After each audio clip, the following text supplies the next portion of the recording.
Selamat datang di channel Simar Imam. Sembari mendengarkan tinggalkan like dan komentarnya bosku. Jangan lupa pasang headset kalian. Siapkan kopi dan camilan. Lupakan pahitnya kehidupan. Mari kita dengarkan sambil rebahan. Bab 91, Kelemahan. Keributan meledak di antara orang-orang yang hadir, karena siapa yang tidak tahu tentang singa darah berbulu emas. Mereka adalah makhluk yang menakutkan. Yang ini terutama karena dia adalah binatang tingkat tinggi. Bagaimana seseorang yang lemah seperti Sumin berhasil menjinakkan singa ini? Tak satu pun dari mereka tahu. Namun, banyak dari mereka mulai menebak bahwa mungkin Sumin ini berasal dari sekte super dan telah diberikan ribuan item yang telah membantunya. Masuk akal jika dia memiliki banyak harta di tubuhnya. Kalau tidak, mengapa gunung salju sangat menginginkannya? Lebih jauh lagi, mengapa mereka hanya puas dengan mayatnya? Apakah dia mungkin memakan harta yang membuat mereka ingin menggunakan tubuhnya untuk obat? Ada banyak tebakan, tetapi tidak ada yang tahu kebenarannya, sama seperti tidak ada yang tahu seberapa kuat sebenarnya Sumin. Kakak Sumin, seseorang tiba-tiba berkata. Dia adalah yang tertua dan paling berpengalaman di grup. Dia juga satu-satunya yang tidak berpartisipasi dalam diskusi sebelumnya, diskusi tentang seberapa kuat dia dan mengapa gunung salju ingin mendapatkan tubuhnya. Dia adalah salah satu orang yang dikenal Sumin untuk diwaspadai. Meskipun dia hanya prajurit bintang 4 dan pangkatnya di bawah Sumin, ada sesuatu tentang dirinya yang membuat Sumin waspada. Jelas bahwa bukan hanya Sumin yang waspada, tetapi Yeling juga menempel di dekat Sumin. Meskipun dia tidak terlalu terancam oleh pemuda ini, dia juga tahu bahwa pemuda itu menyembunyikan kekuatannya yang sebenarnya. Seperti apa tingkat kultivasi pemuda ini yang sebenarnya, Sumin hanya bisa menebak. Untungnya, ini juga sebaliknya. Meskipun pemuda ini mampu merasakan bahwa Sumin menyembunyikan kekuatannya, dia tidak dapat sepenuhnya menentukan seberapa kuat Sumin, dan hal yang sama berlaku untuk Yeling. Dia memiliki kerugian karena lawannya 2 lawan 1 dan kekuatan individu mereka kemungkinan besar mirip dengan miliknya jika tidak lebih besar. Anda, Sumin bertanya ragu-ragu. Pria muda itu membungkuk sedikit saat dia memperkenalkan dirinya, saya Jitian, katanya dengan senyum kecil di bibirnya, saya dari keluarga Ji dari Gunung Naga Turun, dia melanjutkan perkenalannya. Keluarga kami tidak setenar Snow Mountain, tapi kami telah memiliki hubungan baik dengan mereka sejak bertahun-tahun yang lalu. Katakan padaku, apa yang kamu lakukan untuk menghina mereka begitu banyak sehingga mereka berusaha mati-matian untuk membunuhmu? Jitian ini penasaran. Dia tidak menganggap serius Sumin sebelumnya, karena pria itu hanya seorang prajurit bintang 2 yang lemah, tetapi ahli yang muncul di depannya tidak seperti orang yang digambarkannya. Seandainya keluarga Jinya yang memperhatikannya, maka mereka akan melakukan semua yang mereka bisa untuk merekrutnya, bukan mencoba membunuhnya. Aku membunuh penjaga mereka, kata Sumin sambil mengangkat bahu, aku mungkin telah membunuh beberapa penjaga mereka sebenarnya, tapi merekalah yang memulainya. Jika mereka tidak mencoba membunuhku, aku akan melakukannya meninggalkan mereka sendirian. Sumin merasakan permusuhan terhadap faksi Gunung Salju. Sekarang dia tidak lagi merasa ada jalan rekonsiliasi antara kedua belah pihak. Baginya, dia rela membunuh siapa saja yang menghalangi jalannya. Meskipun dia waspada di sekitar Jitian ini, dia tidak takut padanya. Jika dorongan datang untuk mendorong, dia akan membuktikan betapa seriusnya dia tentang siapapun yang mendukung Gunung Salju. Mengerutkan alisnya, Jitian dapat dengan mudah menebak apa yang dipikirkan Sumin. Dia mundur selangkah dan mengangkat tangannya. Jangan khawatir, aku tidak akan mendapat apa-apa dari membunuhmu, katanya dengan senyum di wajahnya, tapi mengertilah. Meskipun aku tidak akan bertindak melawanmu, aku juga tidak akan bertindak melawan Gunung Salju. Aku tidak bisa musuh, tapi aku juga tidak bisa menjadi sekutu. Sumin tidak peduli dengan sekutu. Dia sudah merasa cukup membantu dengan Yeling di sisinya, dia agak tidak peduli dengan apa yang dikatakan Jitian. Saya datang untuk membantu karena saya berutang kepada Lord Bu Huang karena mengizinkan saya memasuki peringkat lembah abadi ini. Nona Suiwu adalah bagian dari fraksinya.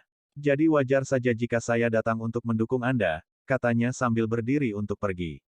Saya tidak punya alasan lagi untuk tinggal di sini. Semoga sukses di masa depan. Su Min berbalik dan mulai pergi. Dia tidak menyadari bahwa mata Jitian berkilat dingin dan senyum sinis tersungging di bibirnya. Tiba-tiba dia mengulurkan tangannya dan menangkap Sui Wu dalam genggaman seperti baja. Dia mengarahkan pedang ke tenggorokannya. Su Min. Dia memanggil dengan teriakan keras. Su Min berhenti, berbalik, dan menyipitkan matanya saat dia melihat pemandangan di depannya. Kamu seharusnya tidak memberitahuku kelemahanmu. Kamu berutang banyak pada rumah Bu Huang, dan kamu tidak boleh membiarkan wanita ini terluka. Sekarang datang ke sini dan biarkan aku membawamu sebagai tawanan. Jika kamu membiarkanku melakukannya tanpa perlawanan, aku berjanji akan melepaskannya. Mendengar ini, Sui Wu memucat, tetapi dia juga mulai mengutuk. Tak satu pun dari mereka yang mengharapkan apa yang akan terjadi selanjutnya, jadi dia tidak bisa menghindari atau mempersiapkan diri untuk situasi ini. Su Min dan Ye Ling saling memandang sebelum mereka berdua mulai tertawa terbahak-bahak. Tawa mereka begitu tiba-tiba dan mengejutkan sehingga tidak ada yang benar-benar mengerti apa yang sedang terjadi. Tahukah Anda bahwa hari pertama saya bertemu Sui Wu dia sangat sombong, seolah-olah saya bukan apa-apa. Dia menghina saya dan tidak memberi saya muka. Sekarang beritahu saya, apa yang saya berutang padanya. Ya, saya berutang budi pada Tuan Bu Huang, dan ya saya perlu membantunya ketika saya bisa. Tetapi saya bukan bagian dari fraksinya, saya juga tidak bersedia mempertaruhkan hidup saya demi fraksinya. Kamu terikat sekarang, lanjut Su Min. Selama kamu memeluknya, kamu akan bisa tetap hidup. Namun demikian, saat kamu melepaskannya, Ye Ling dan aku akan menyerangmu. Saat kamu membunuhnya, Ye Ling dan aku akan menyerangmu. Sekarang putuskan, apakah kamu hanya ingin aku sebagai musuhmu, atau kamu ingin membuat faksi Bu Huang menjadi musuhmu juga? Tiba-tiba, Jitian mengerti betapa sia-sia tindakannya itu. Untuk sesaat, dia mengira dia memegang kelemahan Su Min di tangannya. Dia telah dibutakan oleh harta yang dijanjikan oleh Gunung Salju, namun sekarang dia mengerti betapa naifnya dia sebenarnya. Anda mengatakan bahwa keluarga Bu Huang mungkin tidak menjadi musuh saya, tetapi mengingat saya telah menyandera Nona Sui Wu, saya khawatir mereka tidak melihatnya dengan cara yang sama seperti Anda. Saya khawatir mereka sudah melihat saya sebagai musuh. Su Min merenung sebentar sebelum dia mengangkat bahunya dengan sembarangan. Dia tersenyum pada Jitian, aku tidak tahu, dan sejujurnya, aku tidak peduli, katanya sambil menyeringai, sekarang putuskan. Apakah kamu ingin membunuh Sui Wu atau membiarkannya hidup? Bagiku, keduanya bekerja. Jitian menjadi semakin panik saat dia memikirkannya. Su Min baru saja menyilangkan tangannya dan mulai mengetukkan jarinya, menunggu keputusan dibuat. Dia bergegas Jitian dengan cara diamnya. Ayolah, dia berseru, aku tidak punya waktu seharian. Ini adalah peringkat lembah abadi, dan aku harus berurusan dengan gunung salju. Buat keputusanmu, atau aku akan membuatnya untukmu. Dia mencibir. Kata-katanya menyebabkan semua orang yang hadir mundur beberapa langkah. Dia serius melawan gunung salju. Seseorang berbisik kepada seorang teman. Segera semua orang mendiskusikan berita ini di antara mereka sendiri. Jelas bahwa para ahli ini tidak memiliki kesempatan untuk mengalahkan Su Min karena pemimpin mereka Jitian sangat berhati-hati. Jadi mereka semua hanya berdiri di samping, menikmati pertunjukan. Jitian mengutuk dirinya berulang kali. Kenapa dia harus bertindak berdasarkan dorongan hati seperti ini? Itu bukan sikapnya yang biasa. Namun hari ini, dia tergoda oleh harta karun gunung salju. Dia tergoda oleh semua materi dan sumber daya yang mereka janjikan. Meskipun keluarga Ji besar dan dia adalah salah satu jenius mereka, sulit untuk mendapatkan sumber daya sebanyak itu sendirian. Dengan demikian, pemikirannya yang biasanya rasional telah dibayangi oleh keserakahan. Semakin dia memikirkannya, semakin dia ingin menendang dirinya sendiri. Siapa yang cukup bodoh untuk menunjukkan kelemahannya di peringkat lembah abadi? Waktu habis, kata Su Min. Tanpa menahan auranya lagi, energi keluar dari tubuhnya. Serangan itu, melahap dunia, meletus, menyebabkan Jitian kehilangan kendali atas tubuhnya. Sui Wu direbut dari genggaman Jitian, keduanya mulai berputar di sekitar Su Min seperti ragdoll yang lemas, tidak mampu mengendalikan gerakan mereka. Su Min tidak perlu menghunus pedangnya. Sebaliknya, dia membuat jentikan dengan tangannya. Busur roh peri muncul di tangannya, dan panah Qi terbentuk beberapa saat kemudian di tangannya yang lain. Setelah membidik, panah Qi ini melesat ke udara dan membenamkan dirinya di leher Jitian. Darah mulai mengalir. Su Min dan Jitian sama-sama terkejut. Su Min tidak pernah menyangka bahwa seseorang seperti Jitian akan mati dengan mudah. Dia bahkan tidak akan bisa melawan serangan yang dia kendalikan, tapi dia bukan satu-satunya. Meskipun Jitian merasa khawatir dan terancam oleh Su Min, dia tidak pernah menyangka bahwa pertarungan mereka akan berakhir secepat itu, bahwa dia akan kalah separah itu. Di luar lembah abadi, banyak pengamat memiliki ekspresi muram di wajah mereka. Tidak ada yang bisa menyalahkan Su Min karena membunuh Jitian. Faktanya, banyak keluarga merasa bahwa sudah sepantasnya dia dibunuh setelah menyandera seorang wanita. Namun, tidak ada orang di luar lembah yang tahu apa yang dikatakan antara Su Min dan Jitian. Jadi yang terakhir tampak seperti penjahat. Bahkan keluarga Ji yang hadir tidak membuat keributan besar tentang fakta bahwa salah satu jenius mereka telah meninggal. Meskipun jelas mereka sangat marah, mereka tidak berani menyuarakan kemarahan ini. Mereka tahu bahwa jika mereka melakukannya, mereka akan diejek oleh keluarga lain. Bukan hanya keluarga Ji dengan ekspresi jelek di wajah mereka, orang-orang di Snow Mountain sama-sama mengerikan. Mereka tahu kekuatan Jitian. Dia adalah seorang jenius. Dia adalah salah satu dari sedikit ahli yang telah mencapai pangkat prajurit bintang 5. Ini adalah kaliber kekuatan yang hanya dicapai oleh beberapa pemuda dari dalam gunung salju mereka sendiri. Untuk mengetahui bahwa ahli ini pun telah mati di tangan Su Min memperingatkan mereka terlebih dahulu. Mereka telah membuat kesalahan besar dengan memusuhi Su Min. Nama Yan Luo pasti sangat cocok dengan pemuda ini. Dia seperti dewa kematian yang lewat, kemanapun dia pergi, kematian akan mengikuti. Terkadang dia membunuh beberapa orang, di lain waktu, dia akan membunuh siapapun yang terlihat. Siapapun yang melangkah di depannya dengan maksud untuk menghinanya atau menghalangi jalannya menuju kemajuannya menuju tujuannya akan dibunuh. Sekarang Snow Mountain mulai benar-benar takut padanya. Jangan terlalu khawatir, seorang tetua tiba-tiba bergumam. Kata-katanya tidak menyinggung sesuatu yang spesifik, tetapi jelas bahwa dia memiliki sesuatu yang istimewa dalam pikirannya. Meskipun Su Min ini telah menyembunyikan kekuatannya, dia bukan satu-satunya. Pikirkan tentang monster kecil dari klan kita. Dia sama berbakatnya dengan Su Min ini, tapi dia lebih tua. Dengan keuntungan menghabiskan lebih banyak waktu berkultivasi, saya yakin monster kita bisa menangani lalat kecil yang tidak penting ini. Bab 92, Saudara. Saat pertempuran berakhir, semua orang terdiam. Su Min telah menyelamatkan Sui Wu dan membunuh Jitian bahkan sebelum petarung lain memiliki kesempatan untuk memamerkan kemampuannya. Dia telah meninggal dalam hitungan detik. Dia bahkan tidak menawarkan satu serangan pun.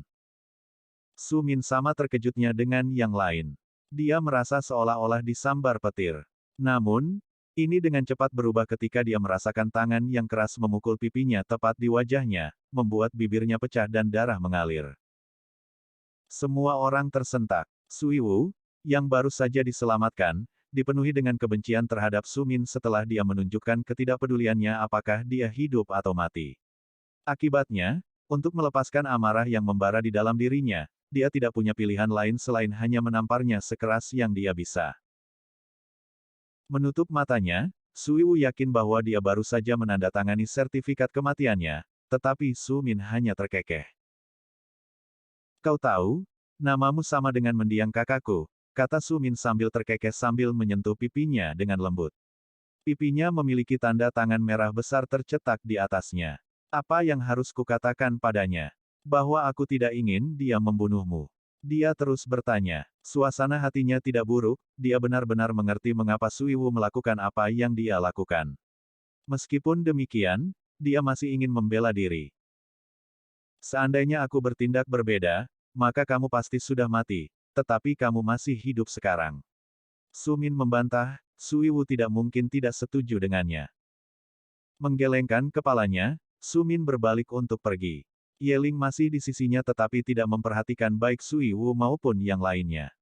Dia baru saja meninggalkan mereka. Sui Wu melirik sekali lagi pada banyak orang yang telah dia temani. Tanpa pikir panjang, dia memutuskan untuk mengikuti Sumin. Apa yang sedang kamu lakukan? Sumin bertanya, kaget saat melihatnya mengikutinya, tapi dia tidak menjawab apa-apa. Sebaliknya, dia hanya berhenti tepat di belakangnya. Wajahnya bertekad, dan giginya terkatup rapat. Jelas dia tidak punya apa-apa untuk dikatakan, tetapi dia juga tidak akan mengubah keputusannya. Merasa lelah, Su Min tahu bahwa dia tidak punya pilihan selain membiarkan wanita ini mengikutinya. Dia jelas tidak punya niat jahat terhadapnya. Dia tidak bisa membunuhnya begitu saja. Selain itu, meninggalkannya sendirian juga akan membawa masalah baginya sekarang karena dia telah menyelamatkannya sekali. Namun, membawanya bersamanya akan membuatnya dalam bahaya berkali-kali. Masih ada waktu tersisa di Immortal Valley Ranking, dan wajar jika para ahli yang lebih kuat akan datang dan mencoba membunuh Sumin. Kepalanya sangat berharga. Hadiah yang ditawarkan oleh Snow Mountain sudah cukup membuat siapapun ingin membunuhnya sehingga mereka bisa mendapatkan core dan naik ke peringkat teratas lebih cepat dari biasanya. Su Min jelas menyadari hal ini. Seandainya orang lain selain dirinya, maka dia juga akan ikut berburu. Imbalan yang dijanjikan luar biasa, tetapi karena Su Min tidak bisa berjalan beriringan, dia memiliki rencana lain dalam pikirannya. Katakan, Yeling, apakah kamu ingat bagaimana, sebelum kita pergi ke Pagoda Darah, kita mendiskusikan apa yang harus dilakukan dengan pasar tepi danau itu? Su Min bertanya sambil tersenyum. Kata-katanya menyebabkan singa darah berbulu emas merenung sejenak sebelum senyum tersungging di wajahnya. Apakah kamu mengatakan kita akan melakukan itu? Dia bertanya dengan rasa ingin tahu. Su Min menganggukkan kepalanya. Niat membunuh mengepul keluar dari kedua prajurit itu. Sui Wu tertangkap basah, dia merasa seluruh tubuhnya menjadi dingin. Dia mulai mengalami kesulitan bernapas saat dia tanpa sadar tersandung ke belakang dan bahkan jatuh dengan keras di belakangnya.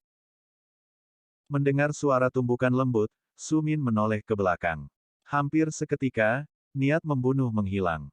Maaf, katanya dengan seringai malu di wajahnya. Aku mengerti kamu ingin aman, tetapi bersamaku akan membuatmu dalam bahaya, komentarnya. Aku akan melakukan sesuatu yang sangat berbahaya. Nyatanya sangat berbahaya bahkan aku tidak tahu apakah aku akan bertahan. Aku tidak bisa membiarkanmu berkeliaran juga. Aku hanya perlu mengkhawatirkanmu juga. Su Min jujur tentang itu. Sui Wu dapat mendengar dari suaranya bahwa itu bukanlah sesuatu yang bisa diperdebatkan.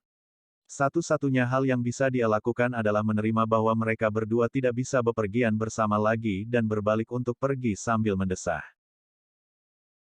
Dia tidak kembali ke arah mereka datang, tetapi dia berbalik untuk bergerak ke arah lain, menuju masa depan yang baru dan tidak diketahui dan menuju harta yang bisa menjadi miliknya.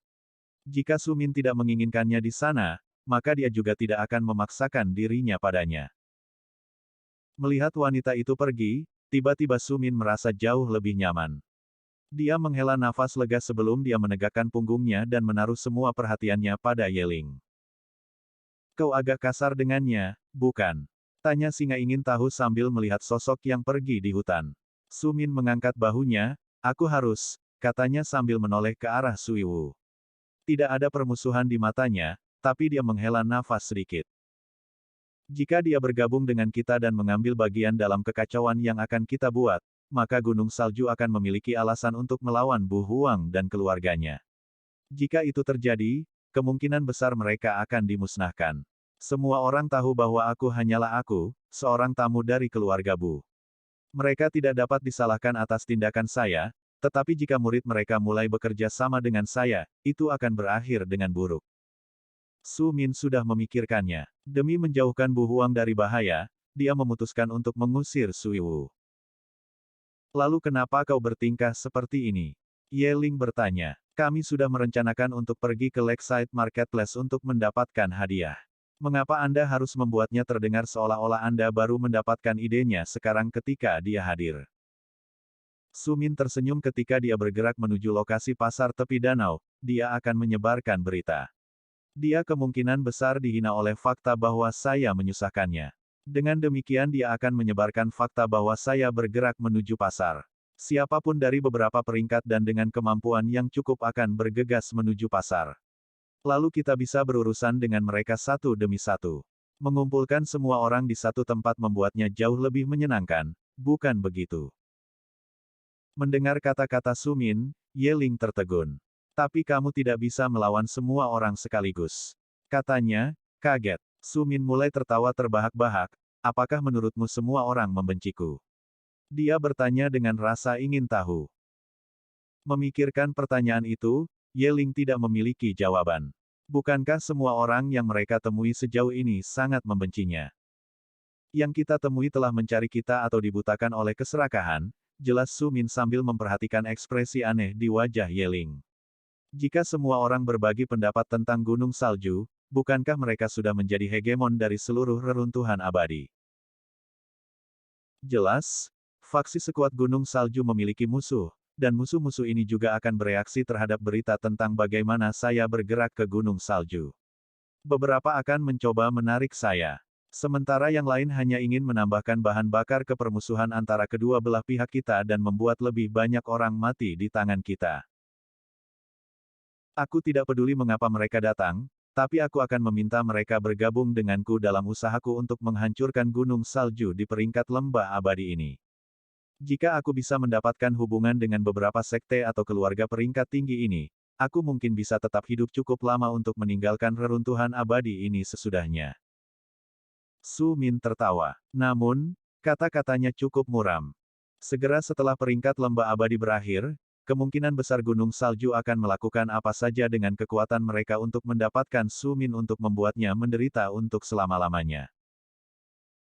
Jangan khawatir, dia menyeringai ketika dia melihat ekspresi khawatir di wajah Ye Ling. Aku tidak akan mati semudah itu. Kita akan menyelinap pergi dari reruntuhan abadi ketika kita meninggalkan benda peringkat ini.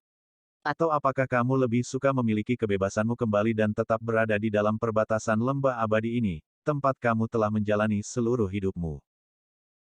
Ye Ling terdiam lama sebelum dia menatap Su Min dengan mata besar. Maksudmu aku bisa meninggalkan hutan ini dan mengalami dunia luar? Dia tidak dapat sepenuhnya memahami apa yang dikatakan Su Min. Aku tidak akan tertinggal di sini. Su Min mulai tertawa lagi dan menepuk kepala temannya. Kamu adalah teman baikku. Kita sudah bersama selama ini, dan kamu bahkan membawaku ke Blood Pagoda. Bagaimana aku bisa meninggalkanmu begitu saja? Menjadi serius, Su Min melihat ke kejauhan. Baiklah, jika kita selamat dari seluruh cobaan ini, maka aku akan membawamu bersamaku jika kamu ingin menemaniku. Ye Ling mengangguk. Dia berasal dari keluarga Ye. Meskipun keluarga Ye sangat berpengaruh di lembah abadi, setiap singa harus meninggalkan keluarga ini pada suatu saat dan bergantung pada kekuatan pribadi mereka untuk hidup. Dia tidak punya apa-apa lagi di lembah abadi untuk menahannya, dia tidak pernah menemukan jodoh, dan dia sekarang akhirnya bersama dengan seseorang yang memperlakukannya seperti saudara laki-laki. Ye Ling merasa nyaman berada di sekitar Su Min, tapi yang terpenting, dia merasa diterima. Ayo kita pergi dan tunjukkan pada mereka apa yang bisa kita saudara lakukan saat kita keluar semua. Ye Ling menggeram. Matanya menjadi merah darah dan berbahaya. Auranya yang mengesankan mengaduk, jika ada yang ingin membunuhmu, mereka harus melangkahi mayatku terlebih dahulu. Mendengar ini, hati Su Min terasa hangat, tetapi dia juga merasakan niat membunuhnya. Dia, yang pernah kehilangan segalanya sebelumnya, telah belajar bagaimana menghargai apa yang dia miliki. Mereka yang dia sayangi adalah orang-orang yang tidak akan pernah dia biarkan terluka. Cao Cao adalah salah satu dari orang-orang tersayang ini, Mei Lin adalah yang lain, dan sekarang Ye Ling telah menjadi tambahan terbaru untuk orang-orang tersayang Su Min, seseorang yang tidak akan ragu untuk memberikan nyawanya. Tak seorang pun dari kita akan mati, katanya dengan tegas. Kita akan bersiap untuk membunuh siapapun yang menghalangi kita, kita akan memastikan bahwa tidak ada yang berani memandang rendah kita lagi. Meskipun aku baru saja mencapai prajurit bintang 5 peringkat, saya tidak mudah diganggu seperti yang orang pikirkan. Saya belajar banyak hal di dalam pagoda darah, dan teknik baru ini akan ditampilkan dengan segala kemegahannya. Dalam pertempuran ini, saya tidak berpikir kita akan mampu menyembunyikan apapun. Oleh karena itu, saya akan berusaha sekuat tenaga dari awal. Siapapun yang mencoba menyerangku akan terbunuh. Siapapun yang menghalangi jalan kita akan dibantai. Mereka akan bekerja sama dan mengira bisa mengalahkan kita, tapi kita juga akan bekerja sama dan membuktikan betapa kuatnya kita. Mendengar kepastian Sumin, Yeling dipenuhi dengan kegembiraan. Manusia ini benar, mereka tidak akan mati. Mereka akan membunuh musuh dan mengejutkan dunia. Mereka akan mencuri harta dan peringkat tertinggi di peringkat lembah abadi. Yeling tidak yakin apa yang akan didapat oleh pemenang peringkat ini, tetapi kemuliaan dan kehormatan sudah cukup baginya. Baginya untuk berdiri di sisi Sumin dan membuktikan bahwa mereka bukan penurut adalah satu-satunya yang bisa dia minta. Bahkan keluarga yang kuat seperti gunung salju tidak ada apa-apanya dibandingkan dengan mereka. Dia menghela nafas dalam pujian saat dia memikirkan semua pikiran yang dimuliakan ini. Sumin, yang berdiri di samping dan menatapnya, menyeringai melihat ekspresi menyendiri di wajah temannya. Bersambung. Nantikan bab selanjutnya bosku.